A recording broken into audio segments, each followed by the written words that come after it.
In the early 20th century, China was a country in crisis. For more than 2,000 years, emperors ruled the land. But by 1904, when Deng Xiaoping was born, the old system was collapsing. Foreign powers had carved China into spheres of influence. Wars, poverty, and instability were everywhere. Deng Xiaoping was born in a small village in Sichuan province. His family was not poor, but they were not wealthy either. His father was a local official who believed in education and discipline. From a young age, Deng was taught the value of hard work and responsibility. At that time, China's population was already over 400 million people. Most lived in rural areas, working long hours in agriculture. Life expectancy was low, around 35 years. Education was limited, and only a small percentage of children attended school. But Deng was different. He was curious, intelligent, and determined. He studied traditional Chinese classics but also showed interest in new ideas. These ideas were beginning to spread across China, especially after the fall of the Qing dynasty in 1911. This event, known as the Xinhai Revolution, ended over 2,000 years of imperial rule. China became a republic, but instead of stability, it entered a period of chaos. Warlords fought for power, and the central government was weak. Young Deng grew up watching this disorder. He saw how corruption and poor leadership affected ordinary people. These experiences shaped his thinking. He began to believe that China needed strong leadership and modern ideas to survive. At the age of 16, Deng made a life-changing decision. He joined a work-study program that allowed Chinese students to travel abroad. In 1920, he left China and traveled to France. This journey was not easy. It took weeks by ship and conditions were harsh. But this trip opened his eyes. In France, Deng worked in factories and studied at the same time. He experienced the struggles of workers firsthand. He saw inequality, but he also saw industrial progress, something China lacked. During this time, Deng became interested in new political ideas, especially Marxism. He joined groups of Chinese students who were discussing revolution and change. Many of these students would later become important leaders in China. It was in France that Deng took his first step toward becoming a revolutionary. Statistics show that between 1919 and 1927, thousands of Chinese students went abroad to study. Many of them returned with new ideas that would shape China's future. Deng was one of them. He was not yet a leader, he was not yet famous, but he was learning. Learning about the world, learning about power, learning about change. And most importantly, he was beginning to understand that China needed a new path. This was just the beginning of a journey that would transform one of the largest nations on earth. When Deng Xiaoping arrived in France in 1920, he was just a teenager. He had left behind a struggling China, hoping to find knowledge and opportunity. But what he found instead would change his life forever. France was very different from China. It was industrialized with factories, railways, and modern cities. But it also had deep inequality. Deng worked long hours in factories, sometimes up to 12 hours a day, doing hard labor for very little pay. He lived in small, crowded spaces with other Chinese workers. This experience shaped his thinking. For the first time, Deng saw how industrial systems worked. He saw both their strength and their problem. He realized that economic power could transform a nation, but only if it was managed well. During this time, many Chinese students in Europe were becoming politically active. They were influenced by global events like the Russian Revolution, which had created the world's first communist state. The idea was simple but powerful: a society where wealth was shared and workers had control. Deng joined these discussions. He read books, attended meetings, and slowly became more involved in political movements. In 1922, he officially joined the Chinese Communist Youth League and later the Communist Party. By 1926, Deng traveled to the Soviet Union, the center of global communism at that time. There he studied political theory and revolutionary strategy.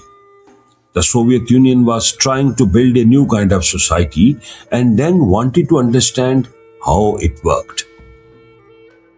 Statistics show that during the 1920s, hundreds of Chinese revolutionaries trained in the Soviet Union. Many of them would later become key leaders in China's transformation. But Deng was not just a thinker, he was also a doer. In 1927, he returned to China. The country was in turmoil. The alliance between the nationalists and communists had collapsed, leading to violent conflict. Thousands of communists were killed in what became known as the Shanghai Massacre. China was now entering a long and brutal civil war. Deng joined the communist forces and began working as a political organizer. His job was not to fight on the front lines, but to build support among workers and soldiers. He helped spread ideas, organize groups, and strengthen the movement. At this time, the Communist Party was still small, only a few thousand members in a country of hundreds of millions. But it was growing quickly, especially in rural areas. Deng's strength was his practicality. He was not driven by ideology alone. He believed in results. He understood that for the movement to succeed, it needed discipline, organization, and adaptability. By the end of the 1920s, Deng had become a trusted member of the Communist Party. He was still young, but he had already experienced hardship, political struggle, and international exposure. These years were critical. They transformed Deng from a student into a revolutionary. They gave him a global perspective and they prepared him for the challenges ahead. China was still divided, poor, and unstable. The civil war would continue for decades. Millions would suffer, but Deng was now part of a movement that aimed to reshape the nation. He did not yet know it, but one day he would play a central role in changing China's destiny. By the early 1930s, China was in deep crisis. The civil war between the Communist Party and the nationalist government had intensified. The nationalists, led by Chiang Kai-shek, were determined to destroy the communist movement completely. For Deng, this was no longer a time for learning, it was a time for survival. The communist forces had retreated to rural areas, especially in southern China. There, they tried to build their own system, organizing peasants and creating small bases of support. But they were constantly under attack. Between 1930 and 1934, the nationalist army launched a series of military campaigns to eliminate the communists. These were known as the encirclement campaigns. The fifth campaign was especially devastating. The communists were outnumbered and outgunned. Facing defeat, they made a bold decision to retreat. This retreat would become one of the most famous events in modern Chinese history, the Long March. In 1934, around 86,000 communist soldiers and supporters began a journey that would last over a year. They marched more than 9,000 kilometers across mountains, rivers, and dangerous terrain.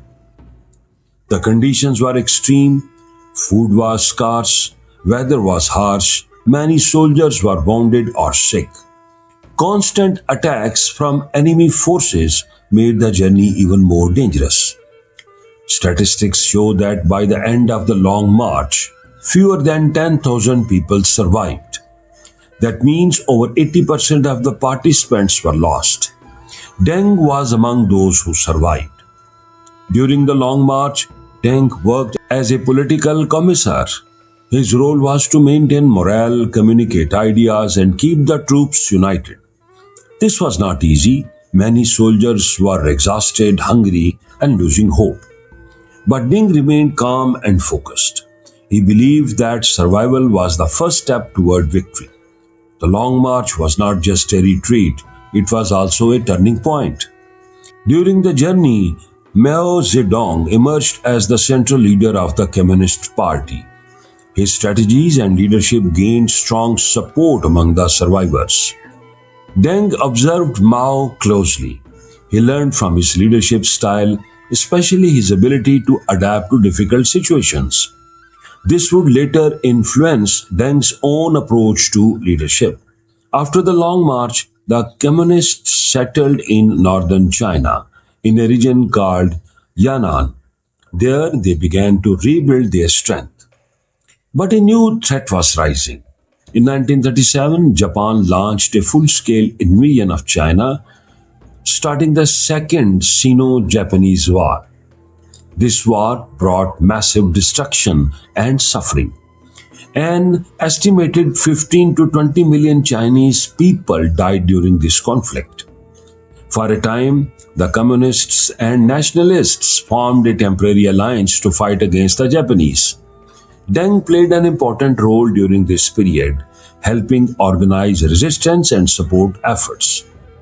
These years were harsh and brutal, but they also strengthened Deng. He learned how to lead under pressure. He learned how to survive against overwhelming odds. And he learned that success often comes not from strength but from endurance. By the end of the 1930s, Deng was no longer just a young revolutionary. He was a survivor of one of the toughest journeys in history, and he was becoming a leader.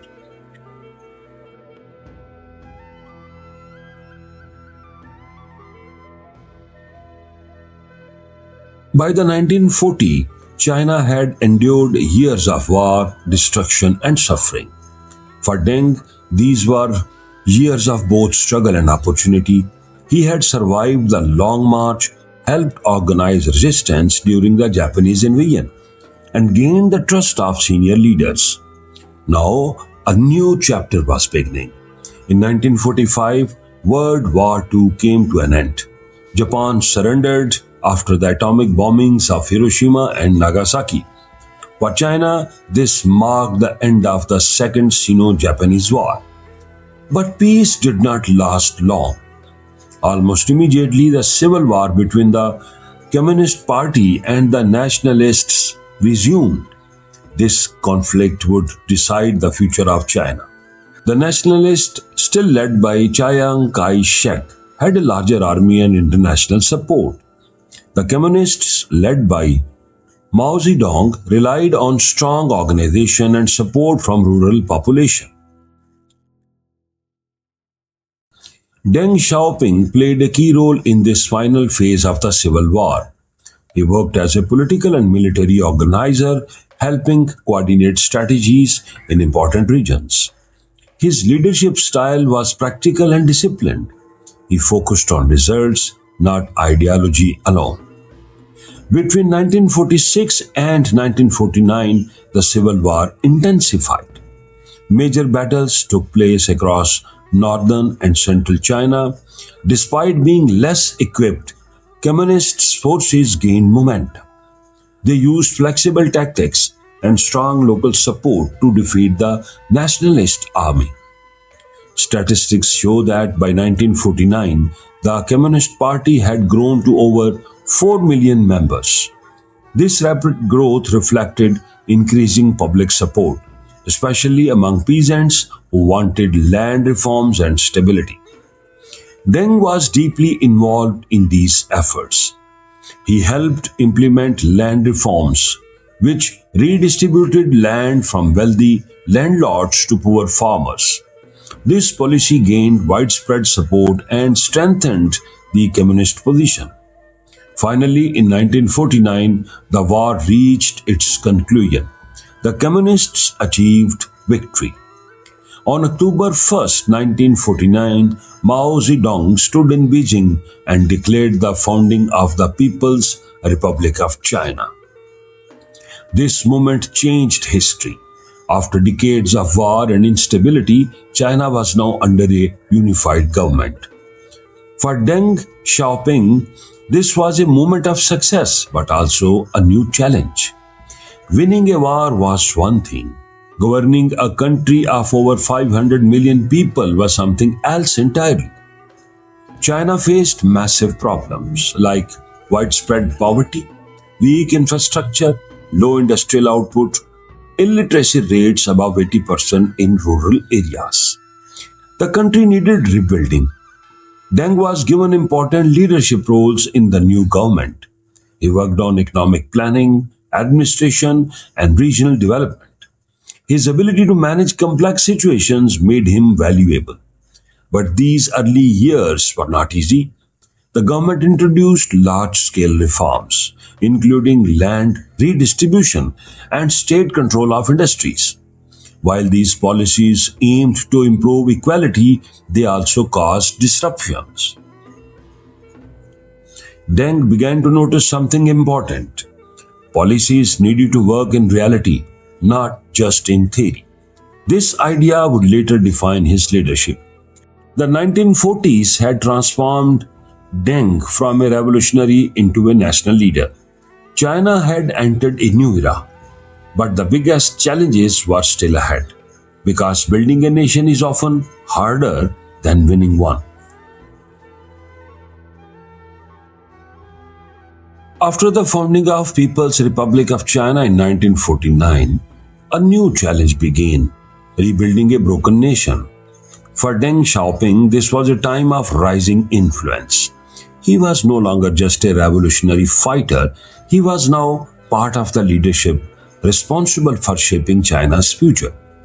In the early 1950s, China followed a model similar to the Soviet Union. The government took control of major industries, banks, and transportation. Central planning became the main way to manage the economy.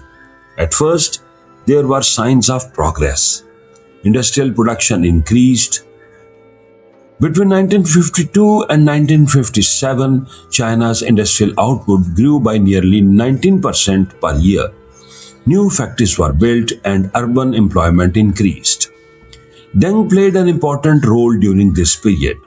He served in key administrative positions and became known for his efficiency and discipline. Unlike some leaders, Deng focused on practical results rather than strict ideology. But not all policies were successful. In 1958, Mao Zedong launched an ambitious campaign known as the Great Leap Forward. The goal was to rapidly transform China into a modern industrial nation. Millions of peoples were organized into large communities. Farmers were encouraged to produce steel in backyard furnaces while still growing food. On paper, production targets looked impressive, but in reality, the system failed. Agricultural output dropped sharply. Poor planning and unrealistic targets led to disaster. Between 1959 and 1961, China experienced one of the worst famines in history. This tragedy shocked the leadership. Deng, along with other leaders, began to support more practical economic policies. He believed that rigid systems were harming the country. He once expressed a simple but powerful idea.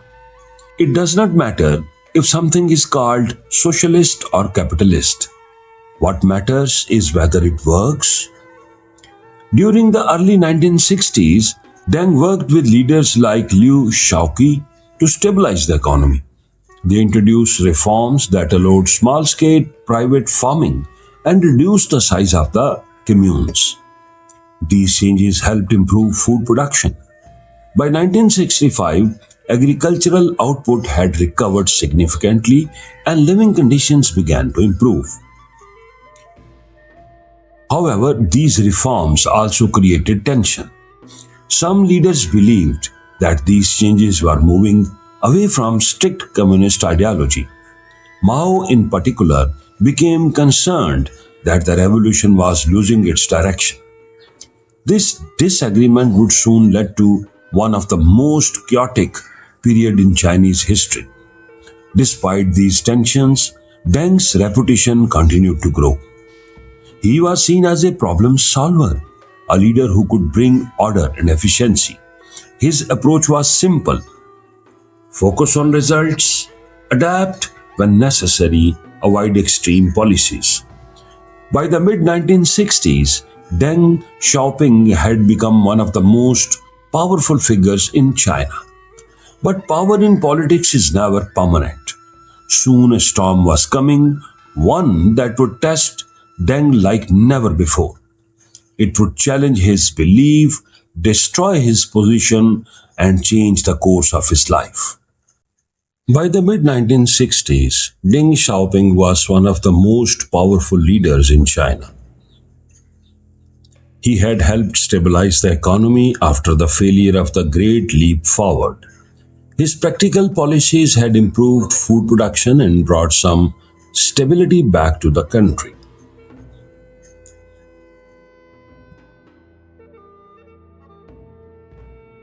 But this success came with a cost. Some leaders believed Deng was moving China away from strict communist ideology. The biggest concern came from Mao Zedong himself. Mao feared that the revolution was losing its original spirit. In 1966, Mao launched a massive political movement known as the Cultural Revolution. Its goal was to remove counter-revolutionary elements and restore ideological purity. But in reality, it created chaos across the entire country. Schools and universities were shut down. Millions of young people, known as Red Guards, were encouraged to challenge authority. They attacked teachers, officials, and even their own families. Historical sites were destroyed and intellectuals were publicly humiliated. China's education system collapsed for nearly a decade. Economic production also suffered, industrial output dropped, and many skilled workers were removed from their positions. Estimates suggest that millions of people were persecuted during this period. Many lost their jobs, their homes, and even their lives. Deng Xiaoping became one of the main targets. He was accused of being a capitalist ruler, someone who wanted to bring capitalist ideas into China. His practical approach was now seen as a threat. In 1967, Deng was removed from his positions. He and his family were sent to the countryside where he was forced to work in a factory. This was a huge fall from one of the most powerful leaders in China to a political outcast. Life during this period was extremely difficult. Deng performed manual labor every day. He lived under strict supervision and had no political power.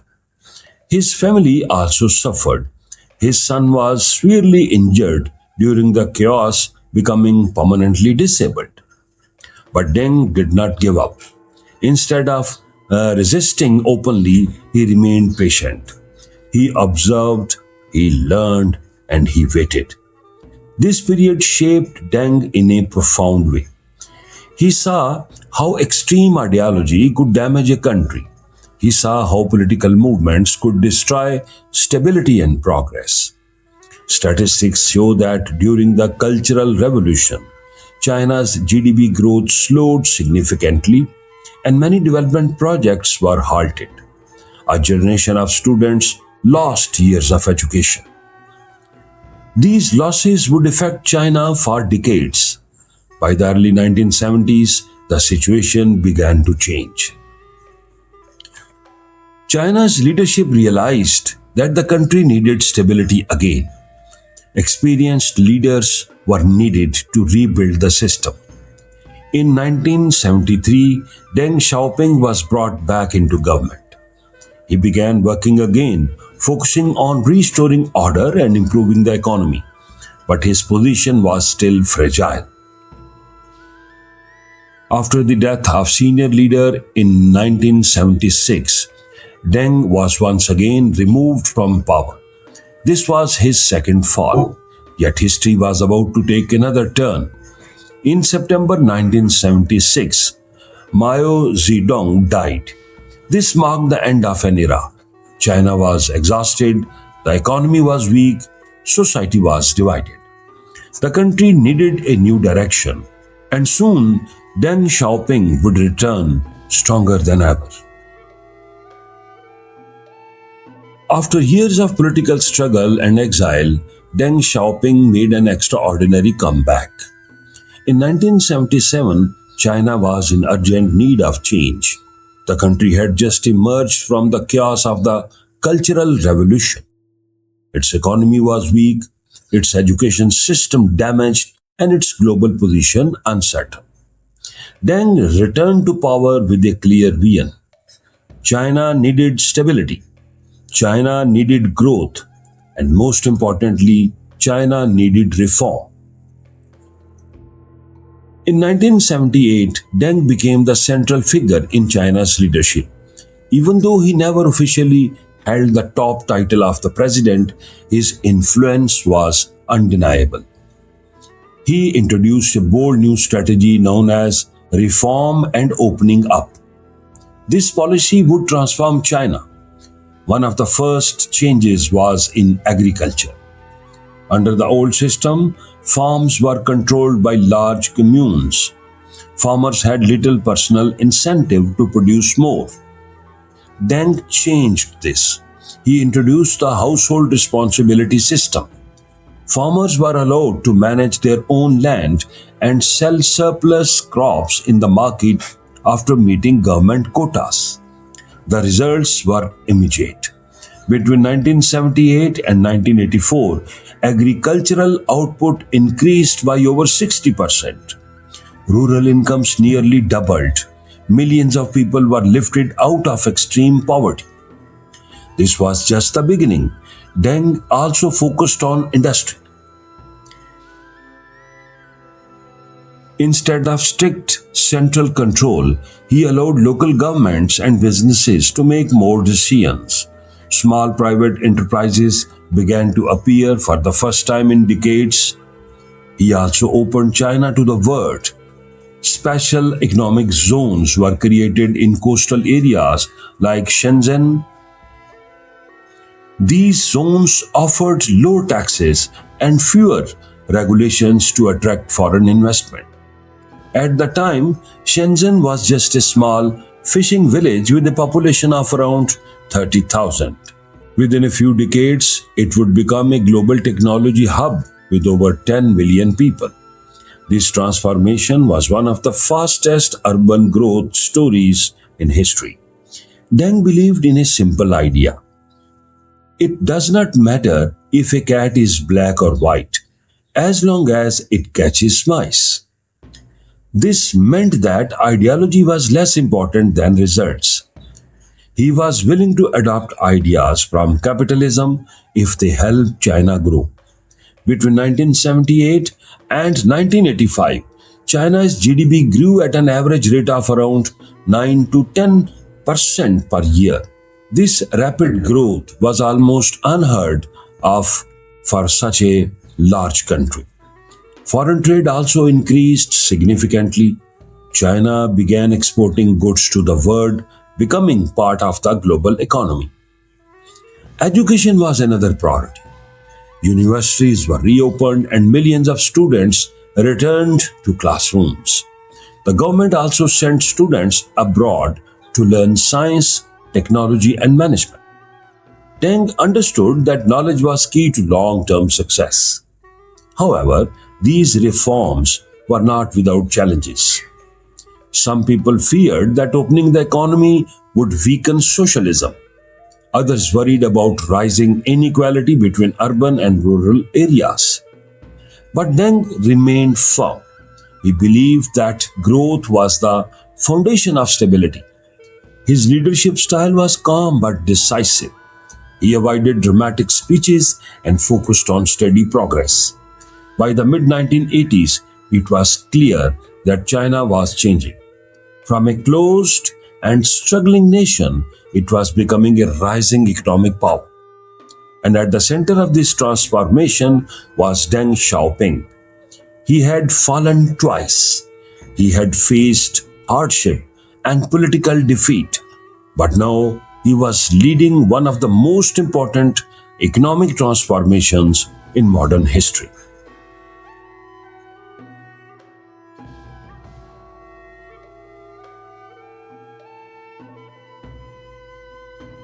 By the mid 1980s, Deng Xiaoping had transformed China's economy. Growth was rapid, cities were expanding, millions of people were rising out of poverty. Between 1978 and 1988, China's GDP had more than doubled, and industrial output was growing at an annual rate of over 10%. But success brought new problems. Economic reforms created inequality. Some regions, especially coastal cities, became much richer than inland areas. A new gap began to appear between the rich and the poor. Inflation also became a serious issue. By 1988, inflation in some cities had reached over 18%, making daily life harder for ordinary people. Corruption was another growing concern. As markets opened and money flowed into the economy, some officials began to misuse their power. This caused frustration among citizens, especially students and intellectuals. At the same time, many people began to ask an important question. If China could reform its economy, could it also reform its political system? Universities became centers of debate. Students discussed ideas like freedom of speech, transparency, and accountability. These discussions were influenced by global trends as well as China's own rapid changes. In 1989, these tensions reached a breaking point. Following the death of a reform-minded leader, large numbers of students gathering in Beijing. They called for dialogue, anti-corruption measures, and political reform. The protests grew quickly. At their peak, hundreds of thousands of people gathered in central Beijing, especially in Tiananmen Square. This was one of the largest public demonstrations in modern Chinese history. For weeks, the situation remained tense but mostly peaceful. The government faced a difficult decision. On one hand, Deng Xiaoping believed in economic reform and modernization. On the other hand, he strongly believed that stability and control were essential for China's future. He feared that disorder could lead to chaos, similar to what China had experienced during the Cultural Revolution.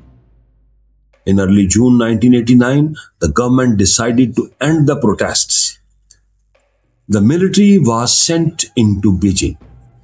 The events that followed remain one of the most sensitive and debated moments in modern history. There were casualties, though exact numbers are still disputed. Estimates vary widely from several hundred to several thousands. The protests were brought to an end. This movement had a deep impact on China and the world. Internationally, many countries criticized China's actions. Economic sanctions and diplomatic tensions followed. Inside China, the government tightened political control. But something important also happened.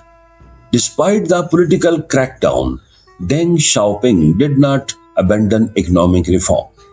In fact, in the years that followed, he pushed even harder for economic development. He believed that economic growth was the key to long term stability. This decision shaped China's future.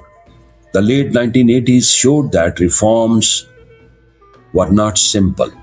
It created opportunities but also risks.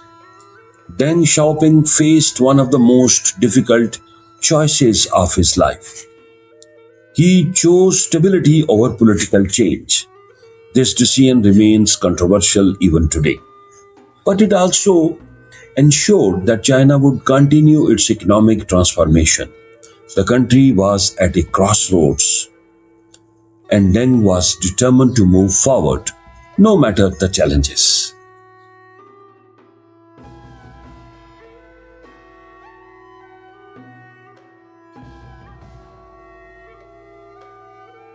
After the crisis of 1989, China entered a period of uncertainty.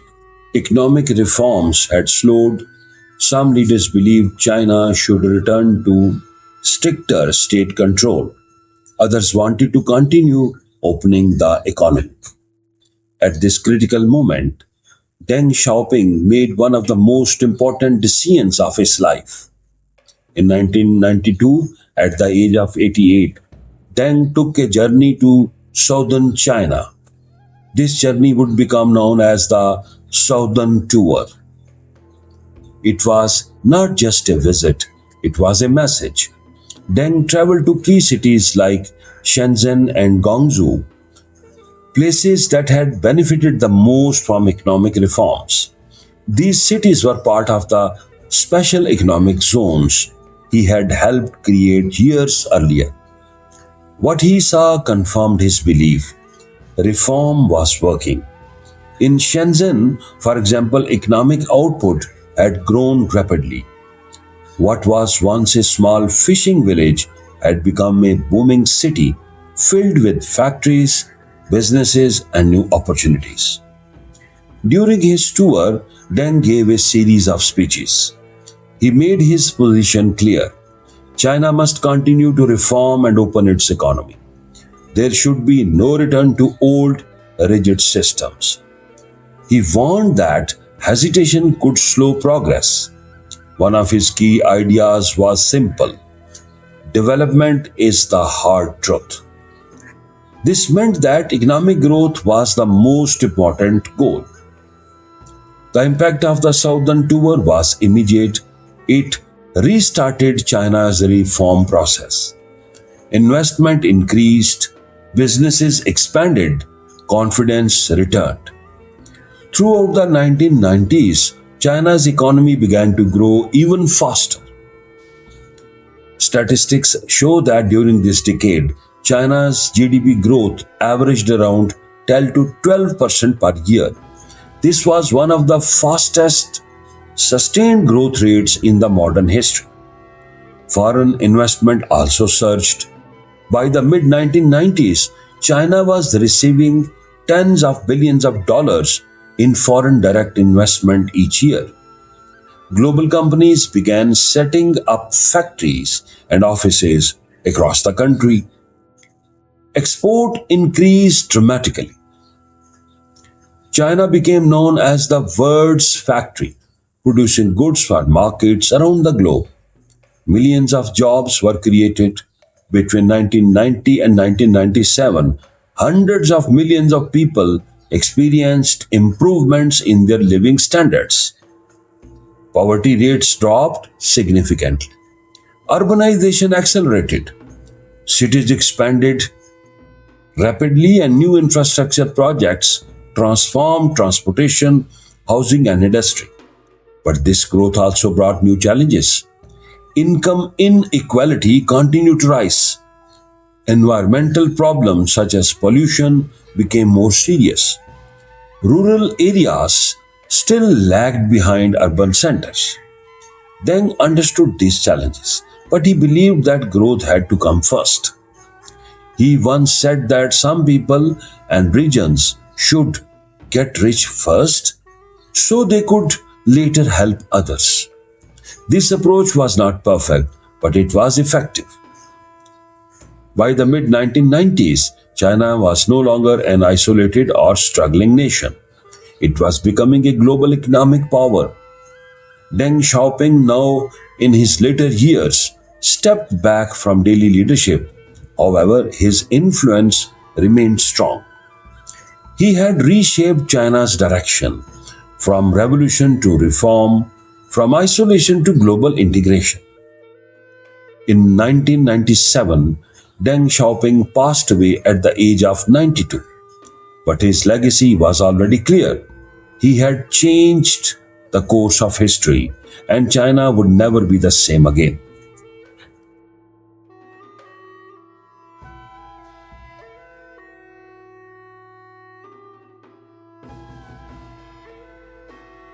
When Deng Xiaoping passed away in 1997, China was already on a new path.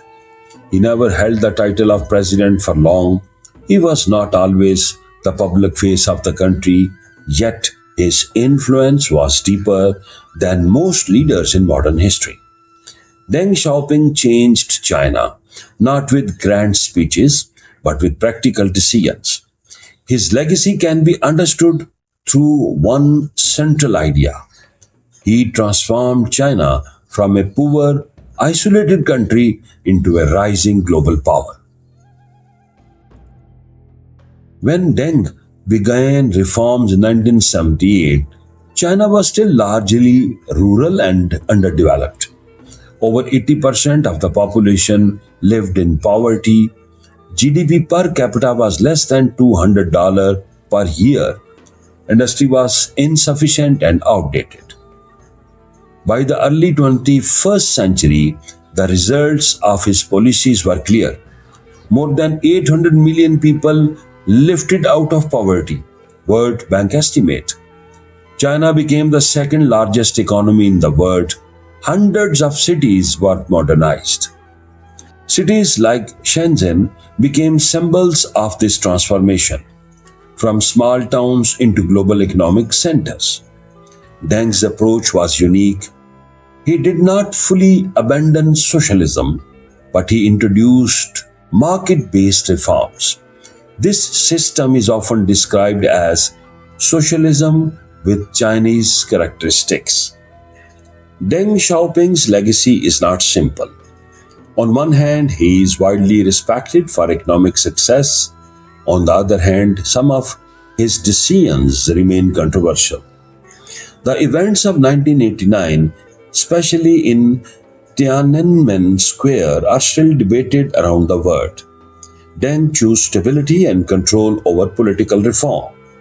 Supporters argue that this decision prevented chaos and allowed economic growth to continue. Critics believe it limited political freedoms. Both views are part of his legacy. The numbers tell a powerful story. China's economy grew at an average rate of 9 to 10% annually for decades. Life expectancy increased from around 44 years in 1960 to over 76 years today. Literacy rates rose from below 70 to over 96%. These changes affected not just China but the entire world. China became a key player in global trade, manufacturing, and technology. Deng Xiaoping's leadership was different from many others. He avoided extreme ideology. He focused on results. He believed in gradual change. His famous saying reflects this mindset. It does not matter if a cat is black or white as long as it catches mice. This simple idea guided one of the largest economic transformations in human history. Today, China plays a major role in global affairs. It is a leader in manufacturing, technology, and infrastructure. Projects like international trade networks and investments across continents reflect a confident and powerful nation. Much of this foundation was built during Deng's era. Deng Xiaoping lived through war, revolution, political struggle, and reform. He fell from power twice. He returned stronger each time. And in the end, he reshaped a nation of over 1 billion people. History will continue to debate his choices. But one fact is clear. Deng Xiaoping was one of the most important leaders of the 20th century. His vision did not just change China, it changed the world.